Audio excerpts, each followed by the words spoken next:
Alejandro estaba separado de Tula. Antonio Tula, Alejandra Carabajal, habían sido esposos, tenían 4 hijos, jóvenes ambos. Supuestamente, para reconciliarse, él fue a la casa de ella, hicieron el amor, ella se fue al baño y luego él la degolló, la mató y la seccionó.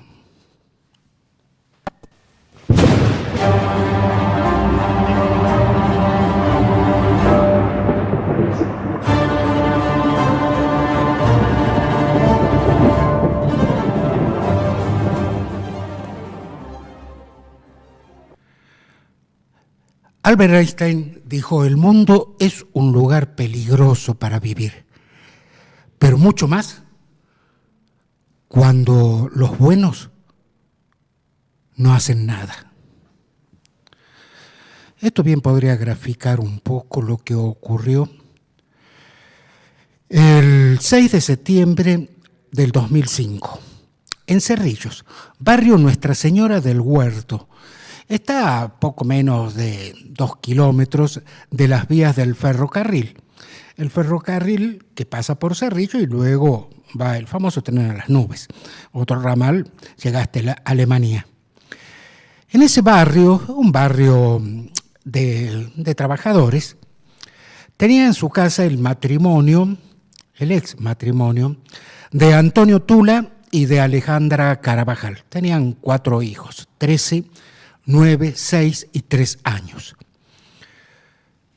Se habían separado, pero se habían separado fundamentalmente. Antonio era remisero, Alejandra secretaria en una clínica médica, en Cerrillos los dos.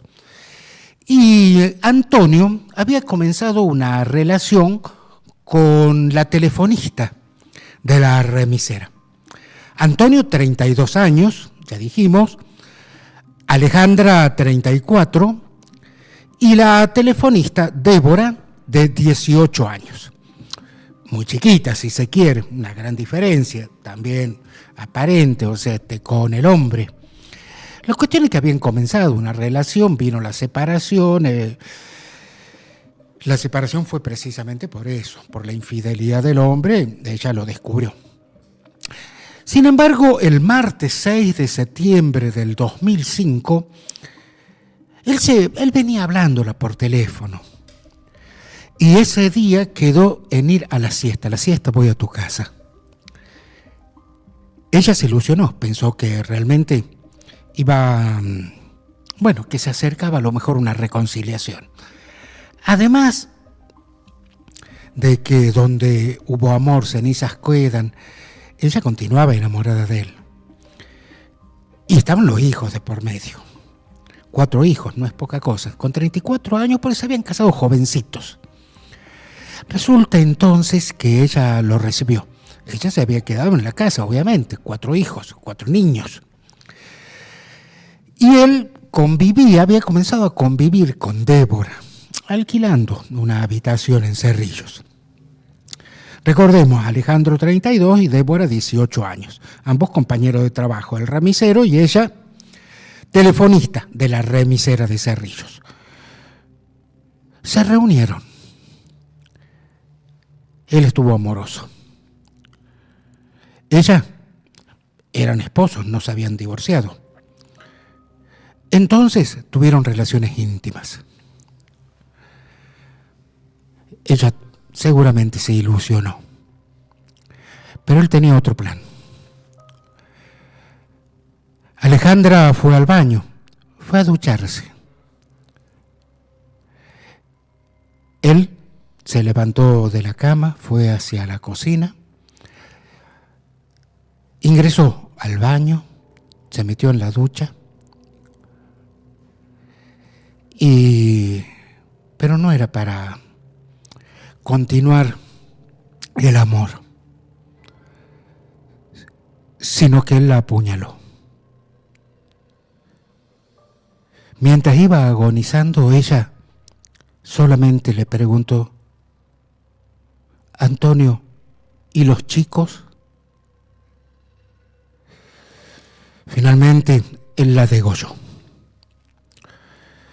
Y murió Alejandra Carabajal, de 34 años y mamá de 4 hijos, de 13, 9, 6 y 3 años. Dicen en el derecho penal, en el Código Penal, está incorporado prácticamente en el mundo, que lo que suceda después de la muerte de una persona ya no es materia punible. A ver, lo digamos de modo cruento, si se quiere. Si yo mato de un tiro a una persona y después salto encima de ella, parece cruel eso. Pero sin embargo, solamente puedo ser acusado de haberle disparado y matado a una persona, no de la fiesta macabra o no que yo haya hecho después. Esto vale y viene a cuento, puesto que Antonio, después de haber asesinado a su ex esposa, a la madre de sus hijos, comenzó a descuartizar el cuerpo, parte por parte. Incluso cuando todo se descubrió finalmente, hubo secciones del cuerpo que no se encontraron. Y perdonen, porque esto está lejos de todo tipo de procacidad. Pero las partes que no se encontraron fueron, por ejemplo, las partes íntimas de la mujer. Lo que sucede es que en su momento se dijo que no solamente seccionó partes para que sea más fácil el ocultamiento, enterramiento, hay muchas clases para tipos y modos para ocultar las secciones de un cuerpo asesinado, de un cuerpo humano, sino por lo que en aquellos momentos se mencionó que el hombre cocinó, hirvió los restos de Alejandra, incluso que parte se las dio a los perros, y lo que no pudo, sí los puso sobre una bolsa. Esto fue la siesta del martes 6 de septiembre, alrededor de las 15:15. Terminó a la noche. Los chicos se habían quedado en la casa de los abuelos, de los padres de Alejandra. Y al otro día, él cargó todo en bolsas y con una pala marchó hacia los baldíos que colindan las vías del ferrocarril, más o menos a poco menos de 2 kilómetros. Una nena de 8 años, que lo conocía de vista, a Antonio Tula, contó eso. ¿Por qué? Porque obviamente el miércoles 7 de septiembre Alejandra no había aparecido. Pasaron los días y los padres denunciaron porque era imposible. La mujer nunca había faltado ni al trabajo, ni a la casa, ni sus deberes como mamá. Sus deberes simplemente afectivos, dar un beso, decirle buen día a sus hijos, decirles buenas noches. Jamás lo había hecho. En los 13 años que tenía su hijo mayor. Se sorprendieron, denunciaron, y fue Antonio entonces el que dijo a la policía cuando fue entrevistado de rutina que ella le había dicho que se iba a ir a Jujuy con otro hombre. Es viejo esto, la costumbre de los hombres echando la culpa a las mujeres y poniéndose ellos como víctimas y a ellas como victimarios. Es una vieja historia, cruenta historia. Hasta en el relato bíblico se dice que Adán dice, no, ella fue la que me dio la manzana.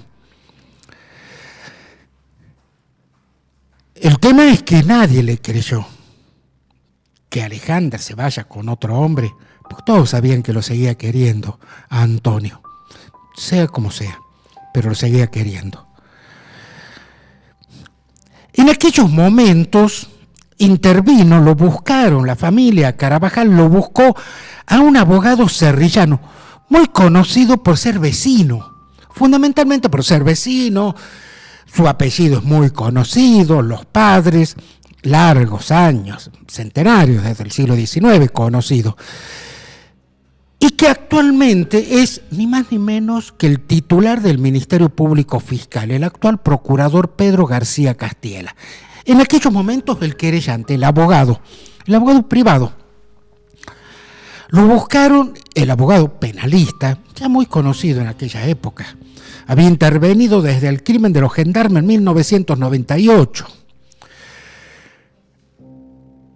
Fue ante el juez Miranda, quien era el juez de instrucción en aquel momento, y tanto le insistió acerca de deténganlo a Antonio Tula.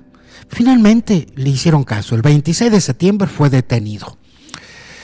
En aquellos momentos era otro el sistema procesal, el proceso lo conducía el juez, el fiscal acusaba, pero luego presentaba las pruebas por, en este caso, los investigadores que eran de la Brigada de Investigación. En la Brigada de Investigaciones se quebró Antonio Tula y confesó. Y relató de este modo, escabroso, si se quiere, cómo había llegado a la casa de Alejandra, cómo habían estado juntos en intimidad, cómo ella fue a la ducha, cómo la mató y todo lo espantoso que hizo después. Y cómo marchó a ocultar, y fue cierto, es aquel testimonio de la nena, que lo vio con unas bolsas, cargando unas bolsas y una pala. Y marcó el lugar en donde había enterrado los restos y los encontraron. Y evidentemente estaban allí. Todo se confirmaba. Antonio Tula había asesinado a su esposa. En el 2007, el tribunal conformado por los jueces Alberto Fleming, Héctor Alavila y Carlos Nieva lo condenaron a prisión perpetua. El hombre confesó que el motivo del asesinato era porque quería quedarse con la casa, acusarla que había huido, y en la casa, a la casa donde vivía su mujer, su exmujer y sus hijos, llevarla a Débora. Débora fue acusada de encubrimiento, pero sin embargo declarada inocente luego. Paradójicamente, sí fue condenada a pagar daño moral, en aquel momento una fortuna elevada.